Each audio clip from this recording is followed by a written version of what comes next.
Good.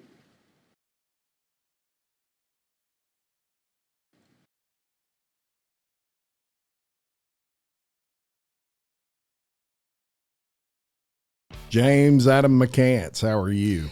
I'm doing fantastic, Jim Chapman. And yourself? Couldn't be better. That's good, man. I'm It's glad to another hear it. episode of Two Bald Guys. Indeed, here we are. I mean, how can we complain or have a worse day than we're having right now? Indeed. Indeed. So a lot to talk about.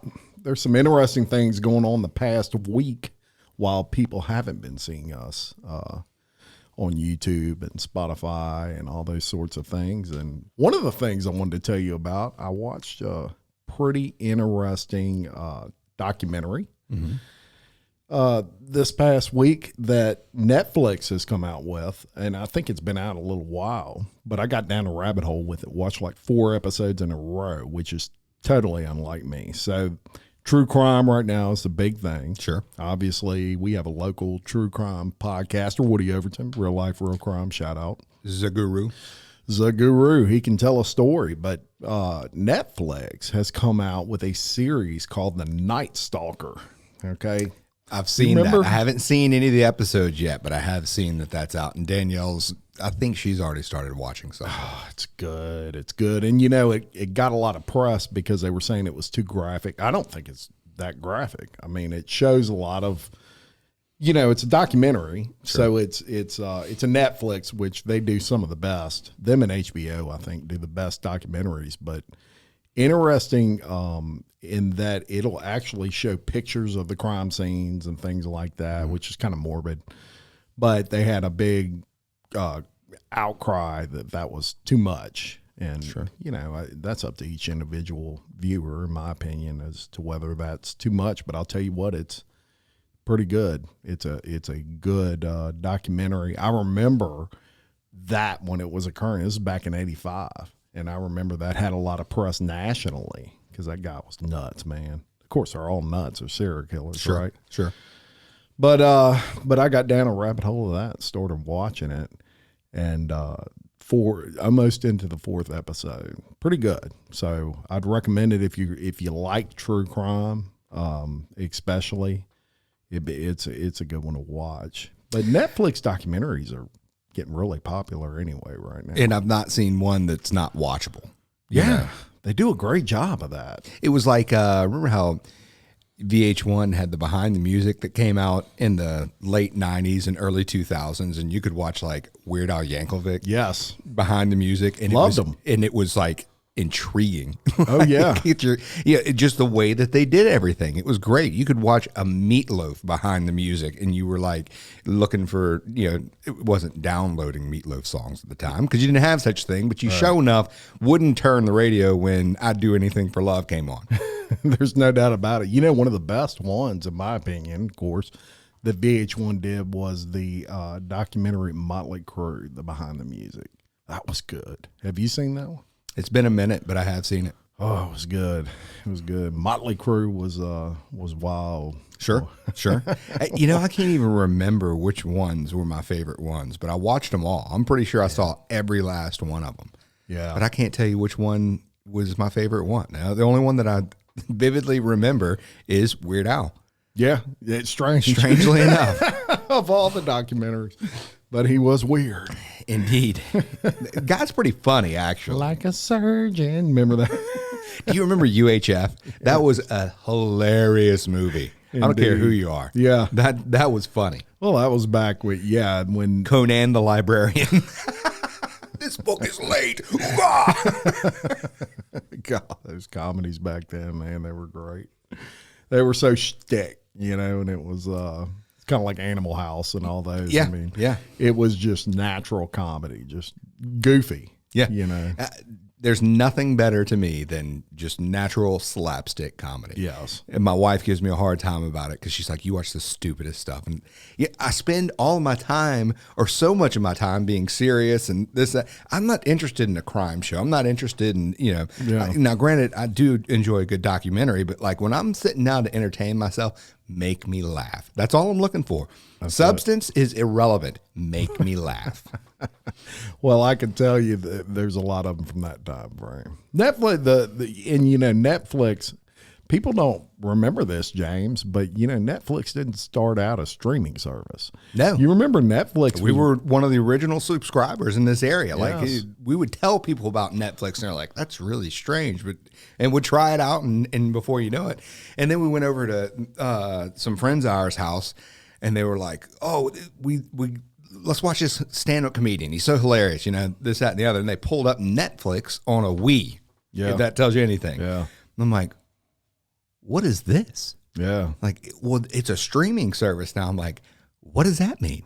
Yeah, we were getting DVDs. I remember they come in the little paper mailers. Yep. And you would get DVDs and you'd order them and it'd take like one day. And they kind of like an early version of Amazon shipping. Yeah. You'd order it, next day it would be there, and then you just return it in another envelope. And that was how Netflix started. And you had your queue that had like the top 10 movies, and you could shift things around if you wanted to. But as far as like you had your top 10 set up, and you paid for different levels, like 1 movie at a time, 2 movies at a time, 3 movies at a time, and ship it back, and then the next one in the queue would that's it. All right in the line. Put Blockbuster Video right out of business. Indeed. It's crazy. It was all those extra charges for not rewinding. That's what ultimately did it. Indeed. Please be kind. Rewind. Remember those stickers? Oh yeah. Yeah. So it just shows you how you've got to constantly innovate and evolve in a business, or you're going to get left behind. Look at Kodak with film. Yeah. Which nobody uses film anymore. Obviously. Well, your average person doesn't use any type of film. Your specialized photographers still have that. What would you call that? Like a very purist form or purist approach to it still use actual film. But I mean, I think even then, a lot of your professional photographers are still doing digital. Oh yeah. Yeah. I mean, that's digital photography now is just as crisp and clear. And we're filming right now in 4K, which is just unbelievable, film quality. For pictures. Dude, I remember when I got as well as video. My first digital camera, and it was expensive, and it was like 3 megapixel. Oh yeah. Yeah. I was like, look at this. This is amazing. And now my phone is like 10 times that much. Yes, and those cameras are totally obsolete now. Yeah. I mean, they're just not worth anything, so interesting. I also listened to a couple podcasts, Mike Tyson's podcast. I was listening to that, and he had a cat on there by the name of Joby Ogwin. Are you familiar with Joby Ogwin? Not even in the slightest. Okay, so this guy, he's a thrill seeker, right? Mm-hmm. But very accomplished. He wants to be the first person to jump off of the summit of Mount Everest in a wingsuit. So my next question in my mind was, what is a wingsuit? So a wingsuit is actually these are real. These are suits that are made just like wings on a bird, and you can jump and fly just like a bird, right? So he wants to jump off Mount Everest in the wingsuit. He actually had plans to do this like 6 years ago. Had Sherpies, or is it Sherpies? Sherpa. Those guys, okay, they travel. When you go to Everest and you want to summit Mount Everest, they travel with you. And so he was going to do this. They had paid him like $3 million, Discovery Channel, to do this. And the Sherpas went up first to kind of like clear the way for him. And an avalanche came, killed like 14 Sherpas, and it canceled everything. It was obviously the end of that. So he wants to do that again. But interestingly enough, he's from Shreveport, Louisiana. Yes. And what's his name again? His name is Joby Ogwin, and it's spelled Ogwyn. So he's from Shreveport. Now, he is no average human being. So he's 46 now, but he summited Mount Kilimanjaro at 18 years old. Wow. Okay. He summited Everest at 26, which at the time he was the youngest American to do so. And he holds the world record for the fastest time to the Everest summit. It usually takes 2 to 3 days to summit Everest. 8 hours, a little over 8 hours from bottom to top. And so Tyson asked him, he said, how did you do that? And he said, don't stop. He said, I didn't stop the whole way up. I wasn't sprinting up Mount Everest. It must have been really favorable conditions as well. Yeah, and interestingly, they have certain times of the year only that you can even try to climb Mount Everest, and they call it their climbing season, and it's like 2 or 3 months out of the entire year. So I'd imagine it was during that time, obviously, but that's amazing. And he said he never stopped. He said the way he does this is he segments it in his mind. So he said, if I sit there and I say, okay, I want to go all the way up to the summit of Mount Everest and not stop, it will blow his mind, and there's no way he can do it. But if he says, I want to go 100 steps at a time and not stop, and then when he gets to that 100 steps, I want to go 100 more steps. He said the way he works it out in his mind is he just sets almost like setting short goals. Sure. And then increasing those goals as he goes. And he said, I never stopped, but he said he freaked out because he was almost to the top and he was running out of oxygen. And he said, the problem in Everest is not that you can't breathe. If you're in great shape, you can get to the top and you probably won't need oxygen. You need the oxygen to keep you warm. The problem is you're breathing in cold air. Sure. And you'll freeze to death. So the oxygen in his case was primarily, he said, I noticed I was getting cold, and I'm like, oh crap, I'm running out of oxygen. So he made it to the top, but surprisingly enough, even from there, because I went down a total rabbit hole and started researching all these people who have climbed Everest. So I'm convinced I want to do it now. But the dangerous part isn't climbing up; it's going back down.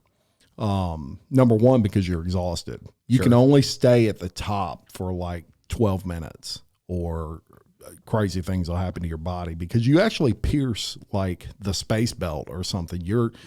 Everest is the highest peak on Earth. So you actually go so high up that you pierce like the difference between space and Earth. It's crazy, huh? So you're in a different level of atmosphere. Yes. Yeah. Than the standard.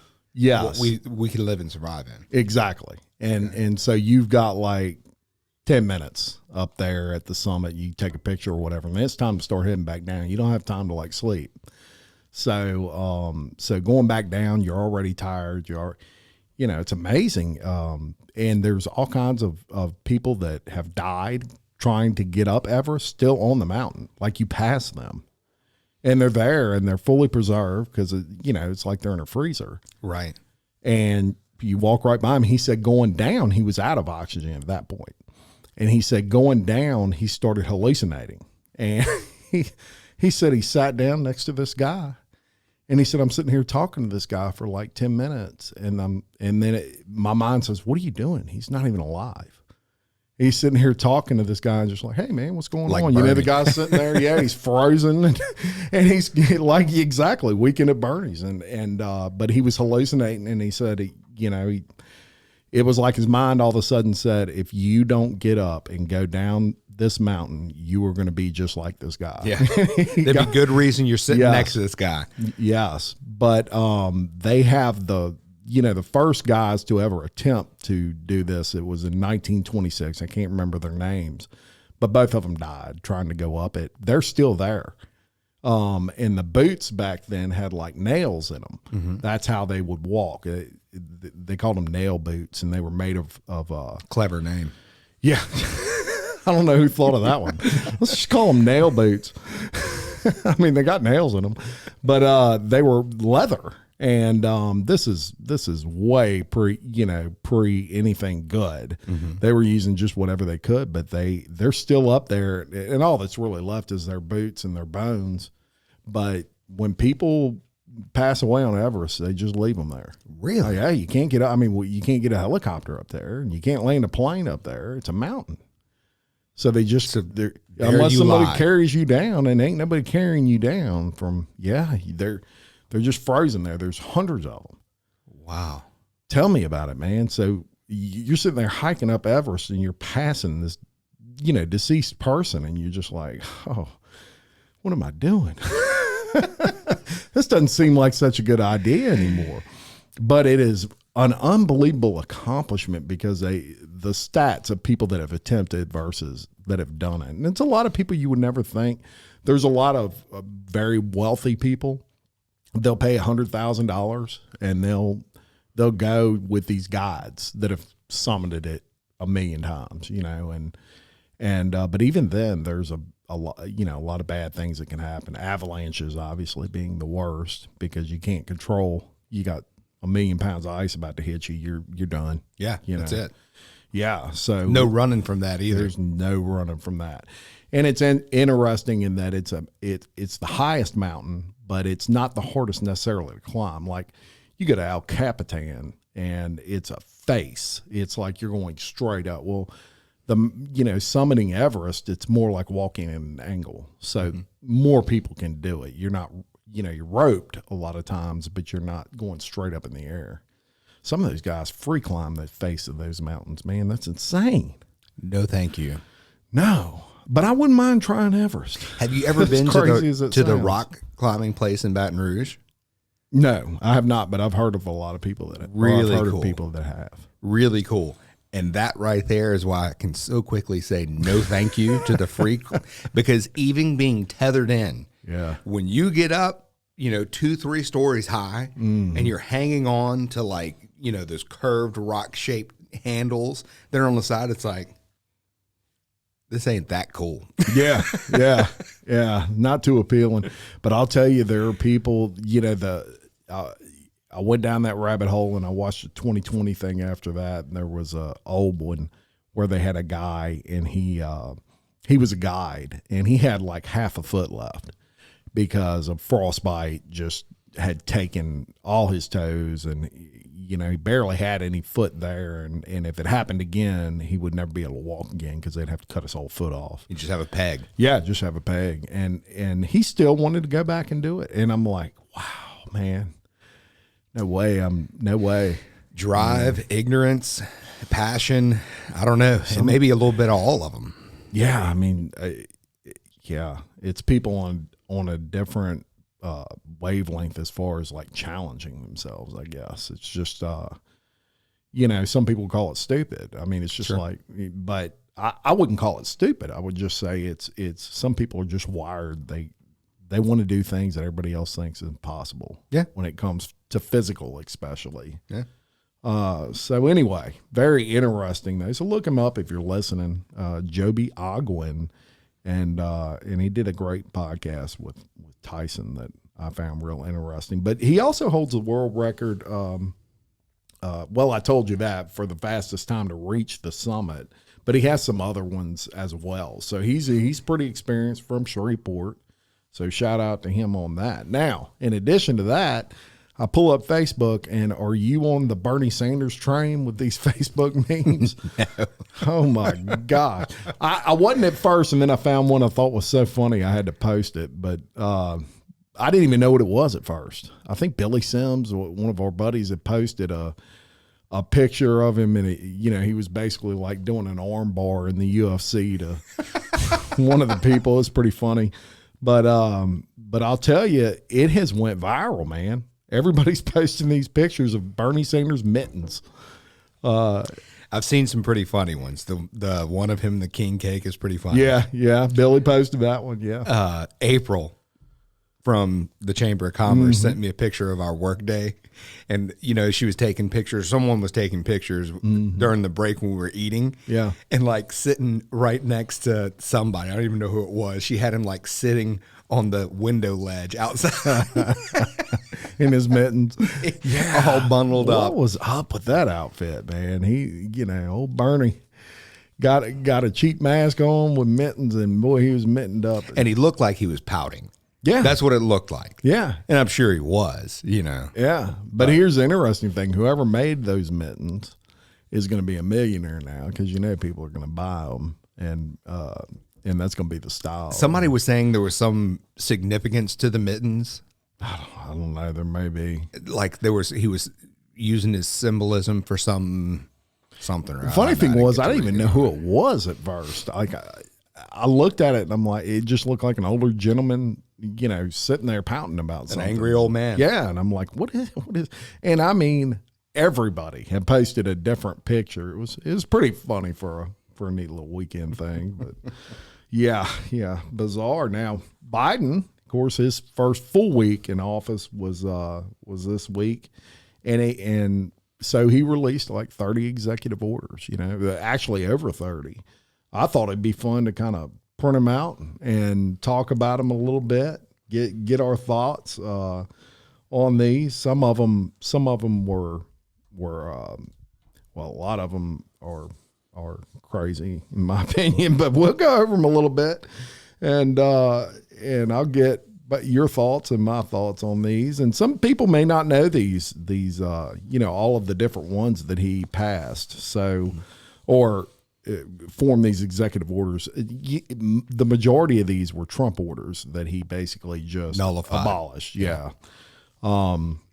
So how much of that was, you know, because it was Trump, or how much of that was he thought it was a good idea, I don't know. But number one, he's going to re-engage with the World Health Organization. Now, the World Health Organization had a lot of scrutiny with Trump early on because they did not make us aware of the virus when it first came out. And so Trump basically said, well, I'm not going to be a part of an organization that left the whole world out. You know, China knew about this virus and the World Health Organization several months before anybody else in the world did.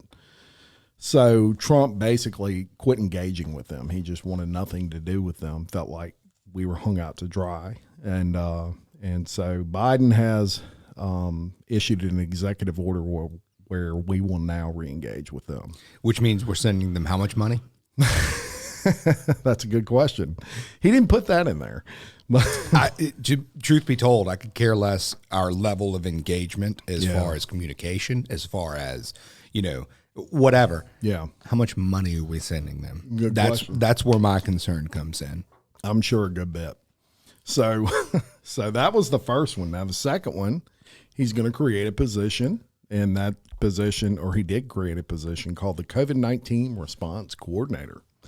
So maybe a good thing on that. Number three, this is interesting because this created a lot of news when we got out of it, but we are rejoining the Paris Climate Agreement. Now, the issue with that for some people is the amount of money that we contribute to the Paris Climate Agreement. I think it's something like quadruple what anybody else contributes. That was one of the issues Trump had with it. But so he basically quit being a part of it. We have now rejoined that. So think what you can about that, or whatever your thoughts are on that. Number four, and I'll be first to go on record and say I don't agree with it. A lot of it is probably because of where I'm from and all those sorts of things, but he is revoking the permit for the Keystone Pipeline. A lot of jobs lost. And that's not just United States citizens' jobs. I hear Canadian. Canada's not real happy right now either. Because that's what is it, Quebec? That's the main where it flows through. Is it Quebec or Winnipeg? Anyway, it's Quebec. But it is a major source of revenue for them, and he just went strike of a pen, man. And you know, we're Louisiana guys, so we rely heavily on the oil and gas industry. Indeed. And you know, the great thing about the Keystone Pipeline is you don't have to rely on anybody else for your oil and all those sorts of things. If something were to happen, the United States would have no problem producing their own oil through this pipeline. And now he has revoked the permit. So I don't agree with that, and I'll go on record saying that. Number five, ask agencies to extend eviction foreclosure moratoriums. So hey, hang on one second. Can we back up to the Keystone? Yes. Why? Why revoke it? Good question. I don't know the negatives to that. You know, I will say that obviously part of his agenda is the green initiative. I get that as I roll my eyes, but go ahead. And so in that situation, anything to do with oil production is something he wants to stay away from. And so I would imagine that would be his why. I also think there's a little bit of, look, man, don't think that the fact that it was a Trump initiative doesn't play into him revoking it. Well, the thing about that is, and I saw headlines, and I automatically am implying the snark in it of they just need to find a new job. That was his comment as far as these people that are going, Wow. that are losing their jobs due to the pipeline being, their permits being revoked. And they just need to find new jobs. Okay. And doing what? And then, the thing about it is, not only are you cutting jobs for Americans, you're also inevitably going to be raising the price of oil and oil byproducts, being gasoline, diesel, gas that, It's already heats raised homes a little bit. Yeah. And look, I had discussed this with someone on a previous podcast, but you want your oil and gas, at least here in Louisiana. We don't ever want to see it. As much as you love $1.50 a gallon gas, it's not good for our economy here when it's low. Yeah, right. They start laying people off in the oil fields that live, especially in the Lafayette area. So that 225 range, that's good here. That's Sure. good for Louisiana. Now, I'm only speaking for Louisiana, so if you're outside of Louisiana, I understand. But here, it's real good for the economy when it's around that level. You certainly don't want it going to $4. We've been there. I remember driving a very large SUV at that time, and it costed $100 to fill up when it was $4 a gallon. So it could potentially do that. Not saying it will, but it could potentially. Ask agencies to extend the eviction foreclosure moratorium. So obviously there's a moratorium right now with COVID where if you're renting, an apartment and you're not paying your rent, you can't get evicted. If you're renting a house, you can't get evicted. I'm not sure I would imagine it goes to businesses too. So they're going to extend that moratorium. Don't know if I agree with that. I'm not real sure either. I don't have a problem with them doing that if they give some help to the people that actually own the property. Sure. You know what I mean? Sure. That is a legitimate source of income for a lot of people. Yeah. What do you do if you have a commercial building or you have a house that you're renting and the person says, I just can't pay it, and in some cases that's totally legit and you understand that, but you've still got a mortgage to pay on that house. Yeah. Now you're having to come out of pocket kind of twice. And then once this moratorium is lifted and these people have not paid, rent in 9 months. Yeah. Do they have to catch that up? All of That's that the question. I would think. Or are these people just praying that the moratorium stays up until it's, over a year, and then whenever it does come back, they're just like, screw it, I was moving anyway.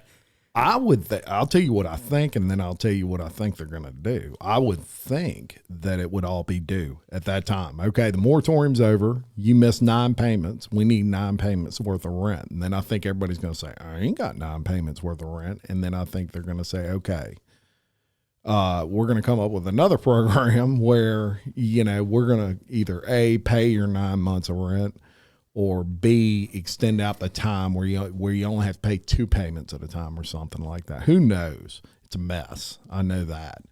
So they need, because there are investors here that you got to think of too. Yeah. It's that have, they rely on that money as well. And you're not just talking mortgage companies and financial. You're talking public. Mm-hmm. This can be public money where somebody who has 10 rental properties, and that's what they do for a living, is maintain rental properties, and they've spent all this time, effort, and money in gaining these properties, and then all of a sudden now here's 9 months and you got a stalemate as far as a tenant goes, doesn't have to pay anything, and you cannot evict them. Right. Yeah. That's tough. That's really tough, and that's what's going on right now there. Now he's also going to ask the education department to extend student loans pause. not a horrible thing. Basically, if you have a student loan, you don't have to pay that debt, I guess, until all this stuff goes back to normal or a certain date. But it's on pause right now. So if you have student loans, nobody's paying student loans right now.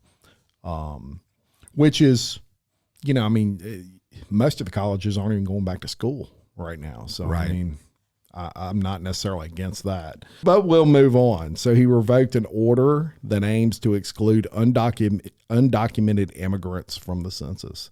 So Trump had an order, and that order basically said if you're an illegal immigrant, you're undocumented, you can't count in the census.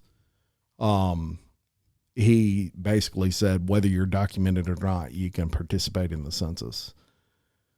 Don't know why that would be a bad thing to be documented and participate in the census that way. I understand maybe that you want to know how many undocumented immigrants you have. Sure. And I think that's important. Sure. I don't disagree with that.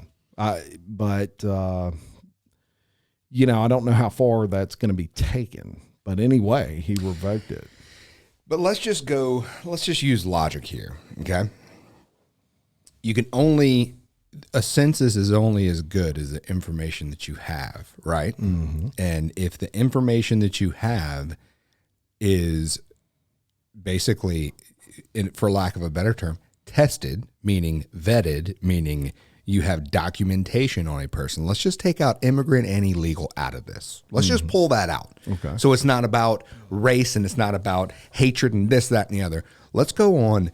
You're looking at a census. It's just like, okay, if I'm going to go and pull a census on Smoothie King representatives to find out what they think about the fruits that they bring in and the clientele that they deal with and this, that, and the other, I'm going to want to know that the people I'm asking are Smoothie King representatives, right? Right. I don't want to ask Joe Schmo off the street that says, yeah, I work at Smoothie King, and there's no vetting process, and now I'm taking in information and muddying the entire census that I'm taking, the entire study that I'm doing, because it is irrelevant to what is going on here. You see what I'm saying? So what's the point of a census? What is the point here? And I'm not saying that I don't care what people who are undocumented say. I'm not saying I don't care that's irrelevant. But the fact of the matter is, if no one is documented, then someone can go in theoretically and answer 15 times. Well, guess what happens there? Right. Your census is incorrect. Right. This isn't about, how important is accurate information? That's what you've got to ask yourself. And it is impossible to get accurate information with documentation not there, period. Agreed 100%. Well, he revoked it. So he disagrees with you. So, take what you can from that. Now here's another one that is receiving some flack, requiring mask and social distancing for all federal property and all federal workers. So if you work for the federal government, you'll be required to wear a mask. And I believe it was a vice president or new vice president that just came out and said, you will go to jail. Yes, sir. That's what I heard. Jail.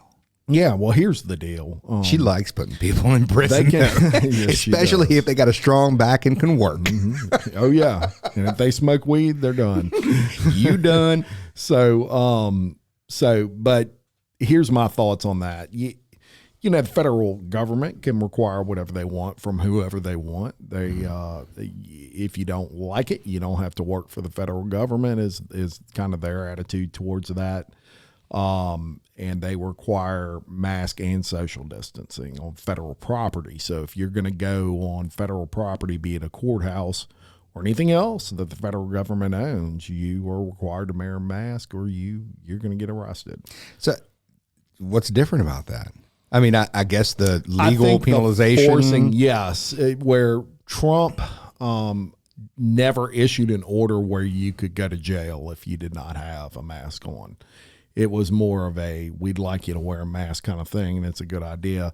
They're kind of taking it one step further and making it illegal to not on federal property. So think of it this way. there's already a ban. You can't bring a gun on school premises, right? Sure. Even though we have a right to bear arms, even though Louisiana is an open carry state, if you're within so many miles of a school, you can't bring it on. I think it's a good idea. Look, whatever. Think of it that way. So what's going to happen if you bring a gun? Well, you're going to get arrested. Same thing with a mask and social distancing. It's a federal law now for federal employees. Now that's not me and you. We don't work for the federal government. Sure. Or do we? Well, but my paycheck, not officially. My paycheck stub sure looks like I work for the federal government. Let me just throw that out there. Well, if for those federal employees out there, you better wear your mask or they're going to come after you. So that's that. Now, here's one also creating controversy. He reversed the travel ban on primarily Muslim countries. Now, he was targeting, I don't like the way they term that, primarily Muslim countries. These were primarily countries that had a history of terrorism against the United States or hated the United States, or, you kind of had to worry about people coming in here on planes that have bad intentions. This is obviously not throwing everybody in the same bowl. Sure. Just saying.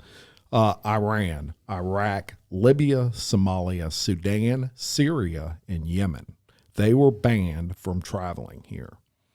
They're not anymore. So he reversed that completely. Makes me nervous.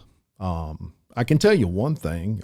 We didn't have a terrorist attack while Trump was president, of any, nothing like planes flying into the World Trade Center. Sure. So handful of domestic situations, but yeah. And I'm not saying all people, please don't get me the wrong way. I'm not saying all people are bad from these countries. Of course not. And there's people from the United States that would create terrorism in other countries. I'm fully aware of that. Mm-hmm. They just don't have a very good history regarding relations with the United States, these particular countries, which is why they were banned for travel. And now they're not. He reversed it. So they can certainly travel here. Stop construction of the border wall. Completely halted it. That I really don't like, because I feel like we've wasted a ton of money now. Right? Sure. What stage? Why stop now? What stage of completion is it in? I couldn't answer with an educated answer, but I can tell you that we were pretty far along. I would say at least 35% of the way there. I mean, are we talking like Death Star in New Hope or Death Star in Return of the Jedi? Probably New Hope. Well, it's fully operational then. Yeah, is what you're saying. Excuse me, Return of the Jedi. Yeah. Return, okay. Yeah. Big chunk of it missing. Big chunk of it missing. All right. But we still, and there's jobs there too, right? So there's jobs there too, but he completely stopped it. Again, how much of that is related to that was a Trump initiative, and so I'm going to stop it for that reason. I don't know. Maybe he doesn't agree with the wall. Who knows? But sure had one around the White House this week. Boy, he did. So he's not against walls in general, right? Right, exactly. I was just observation, nothing else, nothing more than observation. It's weird that you have to issue an executive order combating discrimination on the basis of sexual orientation or gender identity, but he did. So you can't discriminate against those people anymore. I don't think you should have been able to discriminate against them to begin with.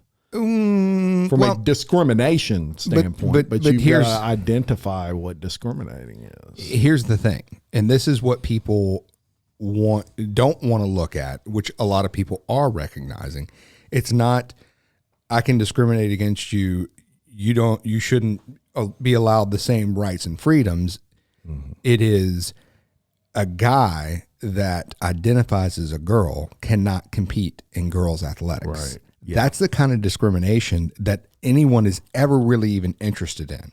And it's things similar to that. But they wouldn't let me do that when I was in high school. That's because we were in our right minds when we were in high school. I mean, that's as far as this kind of stuff went. If you call that discriminating, we've been doing that since the beginning of time, right? Otherwise, you wouldn't have a ladies soccer team and a male soccer team. That's right. It would have just been the soccer team. This has been going on since the beginning of time. This is nothing new. Now you're just kind of throwing it out there that if you want to join the boys soccer team or vice versa, you can. Well, I'm sorry. Regardless of what you identify with, we are made differently, right? Two totally different types of athletes. Yes. So if you're a female and you want to play ladies basketball, you may have to compete against some 6'11" females that can, dunk it and all these sorts of things with no problem and muscle you over. And so I don't know if it was you and I talking about this or me and someone else talking about this, but about a year ago, there was a guy that entered into the women's rugby league in Australia, right? So this guy has been a professional rugby player for years and years and strived all he wanted, but never really could. He was a very good rugby player, but never really could reach the threshold of being considered the best rugby player ever. Then all this transsexual identifies this nonsense started really permeating everything. And he figured out that he could start wearing a wig and say that he identified as a woman and entered into this rugby league. And I could be wrong on the details here, but I know that the general premise is this dude is in this full contact sport with nothing but women and is just annihilating people, like almost killed 3 women so far. And his rate of scoring or what, like he's breaking records and is the #1 male female rugby player that has ever lived. So obviously they're winning everything because pass it to the dude. you know, who's taking him down, right? Yeah. And that's exactly what this is becoming. So you can look at like, what is it? Is this year no? When's the next Summer Olympics? 2022. 2022. Okay. So you guys, now that this executive order has been signed, can go ahead and start putting on a wig and saying you identify as a woman and you can compete in the women's events for the Olympics. And then the second that Olympic officials try to say, no, you can't do that, then discrimination. Well, you would think. The only thing I would think that would stop the Olympics from doing something like that is that that's not a United States organization. It's a world organization. So from a world standpoint, you got a lot of other countries that would say, no, you cannot do that. But as I was saying, Australia's already on board for this stuff. There are countries in Europe that are already on board on this stuff. And there are men that are playing in women's leagues and dominating. Oh, there's no doubt. There's other sides of this, James. So they have a male that identifies as a female that actually fights in full contact fighting, like UFC, but not the UFC. It's another organization. Sure. This is a man fighting as a woman. You understand? And dominating. Imagine that. Go figure. Okay, so wanted to fight in the UFC, and Joe Rogan came out, and of course, he's the commentator for the UFC, but also Brazilian Jiu-Jitsu black belt and pretty bad dude in his own right. And he said, "You're crazy. You're crazy. She will kill girls." And look, there's a lot of ladies in the UFC that will beat me to a pulp. Don't get me wrong. Sure. And I've been armbarred by females before personally. So, and I'm not ashamed to say it. When you're a black belt in jiu-jitsu, you are no joke. Right. And they will rip your arm off and hand it to you. But that being said, same skill level, male and a female, because, we're genetically different. The male is probably going to come out there just from a strength perspective and just a power perspective. And that is nothing against females. Trust me. No, my wife beats me up all the time. I'm not saying anything like that, but I mean, come on, you got to draw a line somewhere. So I'm just keep praying that logic at some point will prevail. It's more than just what you think. It's more than just what your heart tells you that you are. It is genetic. It is XY chromosomes. You know what I'm saying? Yes. Like you're not fooling anybody. The only person that you're fooling is yourself, if you even truly believe it. That's all right. That's right. I agree with that. And so hopefully, I mean, he's basically saying that you cannot discriminate against someone wanting to participate. And there's some sports. Look, they had a female come out for, I think it was Vanderbilt this year, and was a field goal kicker or a kickoff. Maybe she just handled kickoffs, but that was a monumentous thing. She went out there and kicked off, and I didn't like any bit of it. And I didn't like any bit of it, not because I didn't think she did a good job. I thought she did a great job. What I didn't like was it's football, and it was just strange to me. I played football, and I could not imagine, hitting a girl in football. Maybe that makes me weird, man, but when I played, it was reckless abandon. Sure. I was trying to kill somebody out there, and I would never want to do that to a girl. And I don't know what that sounds like, but I promise everyone that I'm not a chauvinist. Right. I just wouldn't want to do that. I wouldn't be comfortable with it. I wouldn't be comfortable competing against a girl in full contact fighting. I wouldn't be. It's just not who I am, and I'm sure there's a lot of other guys like that. And so take with it what you want. It's definitely something I don't agree with. Sure. I think it. Why change what's been going on here for the last since I can remember, which is you have two different teams. I mean, you just have a girls softball team and a guys softball team or whatever. Sure. But anyway, enough on that. So, kind of saw this one coming.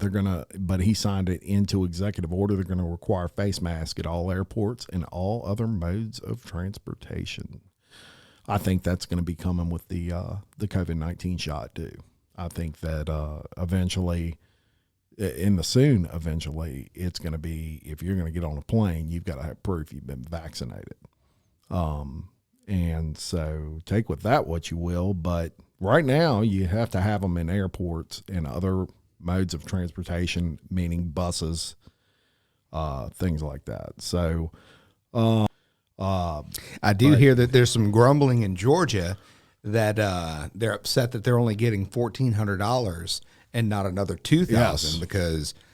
Well, he said 2,000. He said 2,000. Yeah, but you already got 600 of it. But no, you said 2,000. He said 2,000. That's right. And they're not subtracting. Nope. They want 2,000. That's correct. And I wouldn't even just limit that to Georgia. I've heard that there's a lot of the senators right now, and the heavy left senators that are saying the same thing. You said 2,000. It should be 2,000. If I was a betting man, I'd say it's going to be 2,000. I just don't see him getting out of that. And what does he care? So yeah, I mean, may as well. Yeah, may as well. And then, so here's the interesting thing. Speaking of that, one of the proposals, and this is likely to go through, James, so don't be surprised.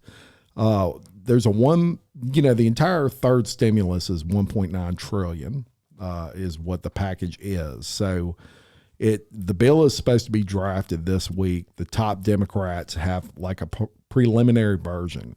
And in this preliminary version, you will receive $300 a month every month for each child 5 or younger, and $250 a month every month for ages 6 through 17. So it'd be similar to a stimulus check. Now you're still going to get that $2,000. Okay. But it'd be similar to a stimulus check, but permanent.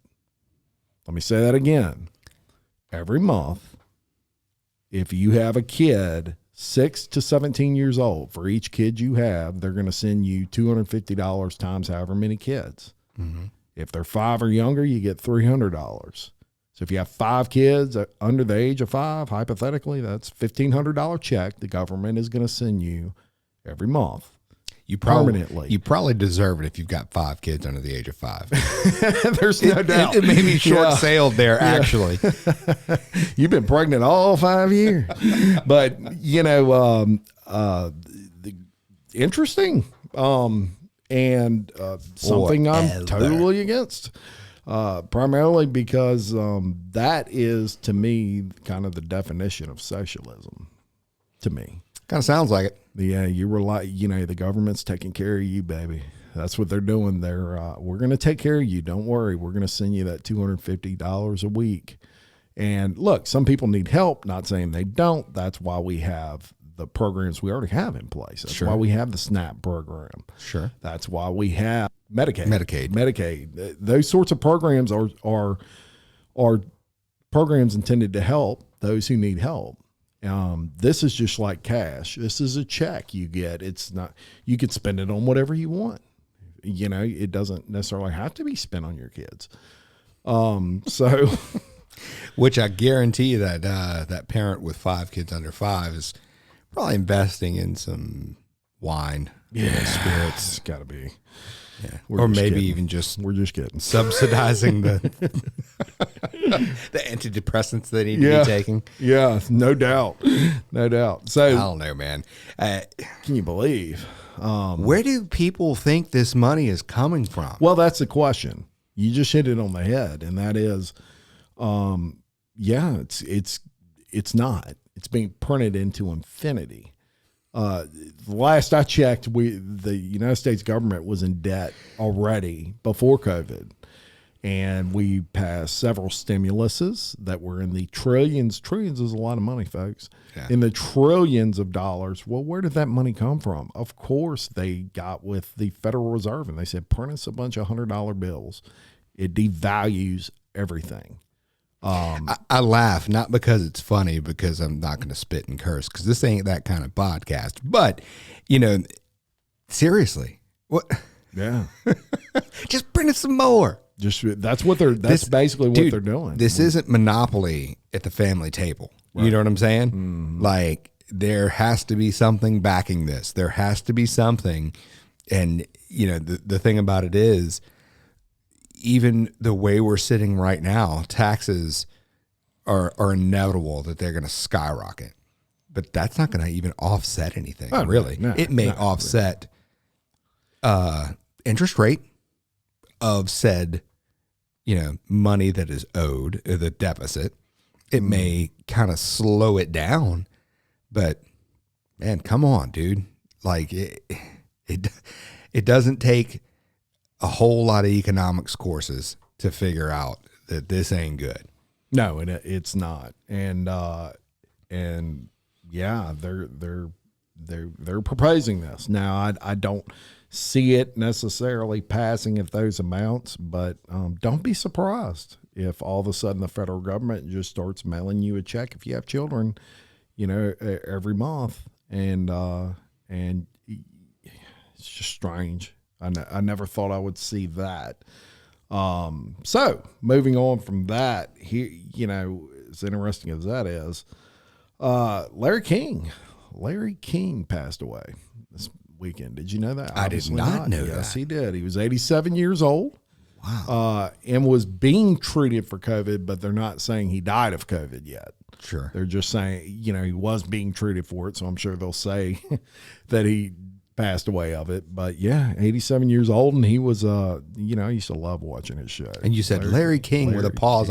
I was about to say, that dude's still alive?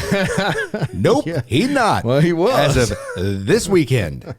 He's gone. Right. He's gone now. Rest in peace, Larry King. Yeah, definitely. He was a good guy. Yeah. What I liked about Larry King was he would tie into it with people if he didn't agree with them. He was a part of the news when the news was still fair and honest in a lot of ways that it's not now. And he gave, whether you were a Republican, a Democrat, or whatever, he'd give you heck if he disagreed with you. Yeah. And so yeah, I was surprised to hear that too. But he did pass away, and so yeah, rest in peace, Larry King. Indeed. So that's pretty much all I have to cover for this week. Not much else going on in the news, really. I can say, and something that I'm really happy and proud about as well, is that the inauguration did go off without any major violent acts, without any lives lost, without, I agree. Because I don't think that would have been good for anybody. I really don't.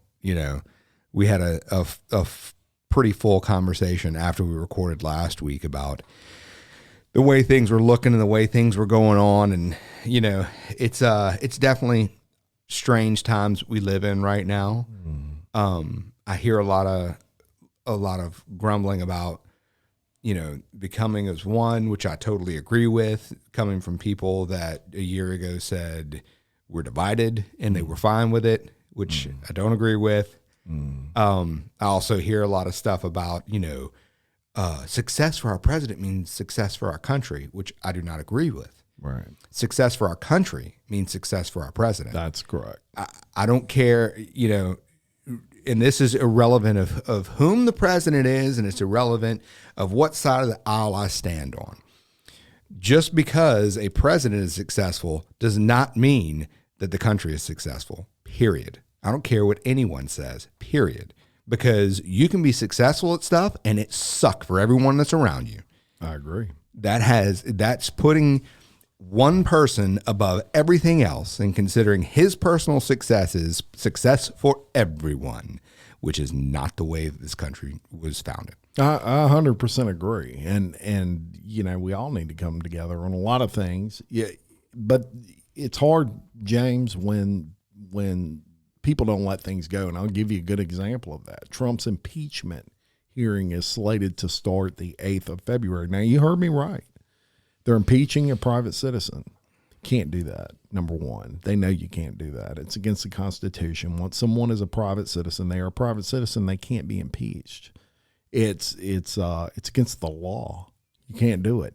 But even if you could, let's play devil's advocate here. Let's say they found some way around the Constitution and they managed to hold this trial. And let's say they presented all the evidence. So at the end of all of this, you have to have a supermajority to convict Trump. It can't just be a majority. So people are thinking, well, they have control of the Senate. He's going to get impeached. There's no way he can't be.